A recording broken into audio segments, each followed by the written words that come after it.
Good morning, everybody. How are you doing so far? Today is day 8 of the challenge, and it's Saturday. Yes, I'm quite sure it's Saturday. Thank you so much for the videos and the clips that I've received from some of you regarding yesterday's challenge, sending me a snippet of you performing an exercise. I'm so glad to see you guys, and I'm so glad to see how you're doing and that you're sticking with it. For those of you who are coming in a little bit late, totally okay. I'm so glad you're here with us. Go back or look back to the very first video entitled Welcome, and it will give you the details of the challenge from the daily participation to your logbook. Your logbook is where you're going to track your participation, your exercises, completed challenges, and extras or additional things that you did. Remember, you're going to get points for all of these. When I look at your logbook in the end, I will accrue those points and see what kind of great prize you're going to get. Prizes are always nice, but the best prize is really just you getting stronger every day. Today we are going to work the whole shoulder girdle, front and back, pecs, biceps, triceps, mid-back, by doing push-ups. Now don't be frightened away from that. There's lots of different ways to do a very effective push-up, and in fact I have 4 variations. Some of them will be modified for any of you that have a shoulder issue going on or shouldn't be doing a plank or a knee issue going on. So just stay with me. I'm going to start with the traditional push-up, which is hands on the mat, feet extended out behind you, feet can be together or apart, and doing a traditional push-up. Then I'm going to offer the same but in a kneeling position, so a little bit less stress on the shoulders. Then I'm going to offer another variation where you're elevated. You're going to use a different surface on the floor. Could be the kitchen counter.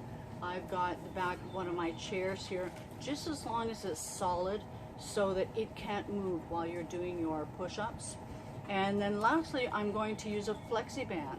FlexiBand is a great way to get work without some of the load on some of the body parts. So hang in there with me first. Traditional push-up. So you're going to lengthen out.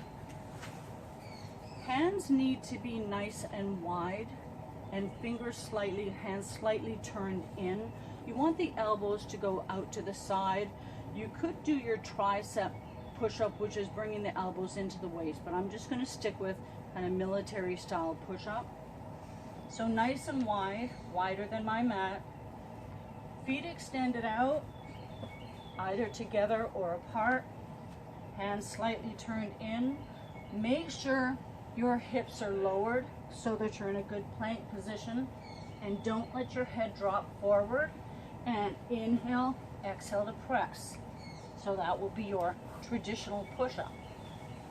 Secondly, dropping the knees down onto the mat. But again, you need to make sure that your hips are lowered so that you're in a good plank position from the knees to the shoulders. Don't let the head drop. Inhale down, exhale to press. You don't have to get right down to the ground. You just want to try to bring those elbows to about a right angle. So that will be your second level. Your third level is on a raised surface. Like I said, kitchen counter is great for this. A wall is also fine. You can start with your hands up nice and high in the wall. Just make sure you keep that plank position. So this is almost as high as my kitchen counter. It's a chair, but it's good and stable. So whatever prop you're using, make sure it can't move on you while you're doing your push-up. Everything else is the same. Your hands would be wide, fingers slightly turned in. Choose your angle. The closer you are, the higher your angle, the less load on the shoulders. But you can still get a very good effective workout with this. Over time, you may want to step back a little bit. And make sure you lower those hips so that you're in a good plank position. Again, don't let the head drop. And inhale down, exhale to press. So these are great push-ups, even if the angle is less. Okay, you're still getting all that work through your pecs and the back of the arms. The next position, or variation rather, is with a flexi band. And flexi bands are wonderful. So if you ever travel, take one with you if you always want to do a little bit of workout while you're gone. There'll be a two-part approach to this one. For the front of the shoulder girdle, you're going to get the flexi band around your back. You can stay sitting down. You do not need to be standing up for this, so suit yourself and get comfortable. If you're sitting though, don't allow the trunk to collapse. You want to keep the ribs lifted, the back nice and flat, and sitting directly upright on your sit bones. How tight you hold the flexi band is entirely up to you, because that will change the intensity. I've got a fairly tough flexi band. Use whatever you've got, but make it workable. So you would have the elbows out. You don't want them dropped down. You want to try to keep them almost at shoulder height, and lengthened and return with control. The thing with the flexi band is not to let it whip you back. You don't want to do that. You could hurt yourself. And nice and long, controlled return. Reach. As you're reaching, don't overdo it with the shoulders. You still want to keep stabilized at the back. So that's going to be for the front of your shoulder girdle. And for the back, you would just step on your flexi band.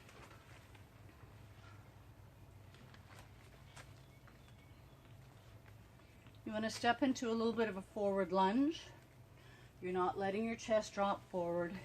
It's more like you want to think about a nice long line from the back heel all the way up through. And again, how tightly you hold this flexi band, or rather I say, if you hold it closer to your feet, clearly you're going to increase the intensity. Pick a level that works for you. Just keep the abs in nice and tight and pull. And now you're going to get the back of that, of the exercise of your push-up.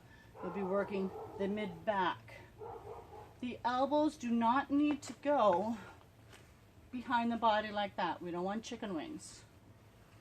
Wide, nice and wide. And again, do not let the flexi band whip your arms back. You want to control the return. All right, so there are your variations. I'm not going to give you a number. I want you to work as many as you can do in whichever variation, not to the point of failure, but just do as many as you can do in good form and work 2 sets. Write that number down, and that's going to give you something in your log that you can come back to and say, now I can do X number. And it's great to see your progress. So shoot me a message if you have any questions about this. I hope I've explained everything well. Get going. Have a great day.